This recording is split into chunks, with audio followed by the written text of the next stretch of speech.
Hi everybody, I'm Blue Nagoon, and I'm a music producer, music teacher, and music fan. And today I'm putting my music fan hat on to do an album review. This will be my first one, and my goal here is just I'm going to gush about something that I really like in the hopes that somebody will stumble across the video and discover something, and then maybe they'll like it too. Simple as that. Today's album is 2020 101 by Shannon Curtis.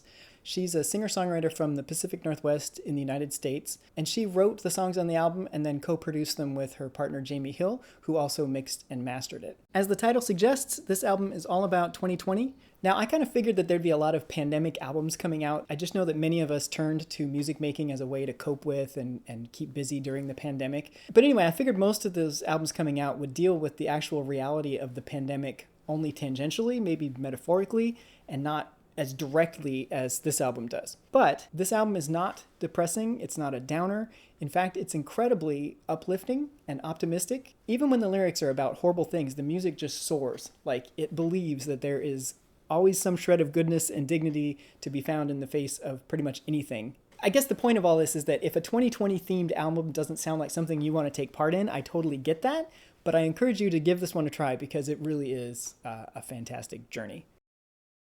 The music on the album is heavily 80s pop inspired, consisting entirely of synthesizers, drums, and vocals. The arrangements are not overly complex, but that simplicity means that A, the production is super clean, and then B, everything that is there is given the opportunity to just swing for the fences when the song calls for it. Choruses land with big, wide, lush synth pads. The drums are punchy and clear in the rhythmic stuff, and then they can be big and reverberant when necessary. There's classic 80s ballads, synth bell fills and arps and stuff that float in and out. And I think the 80s pop sound fits the album thematically too, because I feel like retrowave is all about looking back at a certain era and finding the good things and kind of discarding the rest. And that's what this album is doing with the whole pandemic era.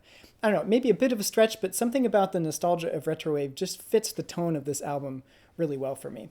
And then there are the vocals. There is so much emotion on this record, from, little vulnerable moments to big anger and fear and all those pandemic emotions. And Curtis's voice is absolutely up to the task of conveying the whole range. And the vocal arrangements are off the charts in terms of the energy that they bring and the way that they perfectly serve the needs and the mood of each track. There'll be a harmony here to punctuate a certain line. There'll be some big choral oohs and ahs to sell a chorus. One of my favorite examples is on the song Breaking Ground. The lead vocal sings, "This is the moment, it's now." And then the line is finished by this small choir of treated vocals out to the sides. "Or never."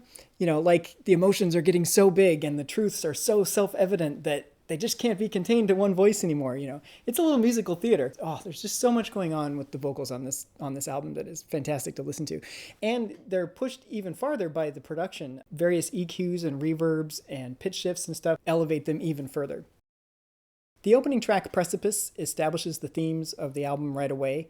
The song recognizes that nothing is going to be the same. Maybe that's not a bad thing. Track 2, Through the Window, I don't honestly know if I can recall a song that has a bigger dichotomy between the tone of the lyrics and the feel of the music. In this case, the lyrics are talking about having to say goodbye to a loved one through a window because of COVID. But the music, it's definitely trying to find the kindness and the dignity that can happen even in a moment like that. Track 3, Extraordinary People, is a upbeat dance pop track with a big fat analog bass holding everything down and a little more active 80s drum percussion than you hear on a lot of the rest of the album. And it's just celebrating the bravery that we saw in people in 2020. Digging That Hole, track 4, starts to bring a little more darkness into the record as Curtis is struggling here with the people that have made the pandemic so much harder, but especially the misinformation that drives them. I really like the metaphors in the chorus. You've dug beyond the light, and likening the darkness to an appetite that's constantly growing and potentially swallowing us all. There's some dark synths in here and some pitch shifting that add to the tension. Breaking Ground is one of the more epic tracks with big bass synths and those killer vocal layers that I was talking about earlier. The song One Thread features Curtis talking over a tense minor key synth pop arrangement about emotional fragility and fatigue. I'm not usually a fan of talking in songs, but in this case, the talking is as deliberate in its delivery and as dramatic as singing. And it fits thematically anyway. I truly believe that the narrator in the song probably would be able to sing this under any other circumstances, but she's just so emotionally exhausted. There's these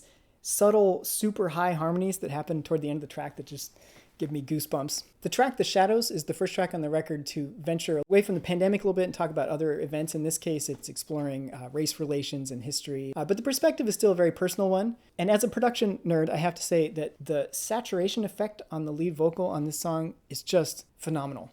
Like, I want to figure out what that is and put it on everything I ever make. It's probably some gigantic, like, $1,000 exterior box that was made in 1955 that I can't get. But anyway, it's just a great choice and sounds fantastic. Toward the end of the album, there are a couple songs that don't quite land with me, although I fully admit that a lot of it is my issues. The first is That Happy Day, which was written about the American presidential election. The lyrics reference, dancing in the streets and that we pulled ourselves back from the brink. Now, I totally get where the song is coming from, but it's always felt to me like we just barely averted disaster, and that disaster is still looming pretty large. And so I have a hard time with the sheer optimism of this track, but aside from not being able to really meet the song where it is thematically, it still has the same stellar production and delivery as the rest of the album. So overall, 2020-101 is an amazing album. It's quite the journey. I highly recommend you take it. If you're a fan of good songwriting, there is just so much for you here, especially the ways that all the choices made during production and arrangement feed into reinforcing the song's themes. Just fantastically well crafted. If you're into 80s retrowave and synthpop kind of sounds, there's a lot for you here. Honestly, if you lived through 2020, you might want to check this album out. But besides all of that, if you don't want to get nitty gritty into the themes and the songwriting and stuff, it's just a fantastic pop album, and I highly encourage you to check it out. And thank you to Shannon and Jamie for putting it out into the world. Thanks so much. Have a good one.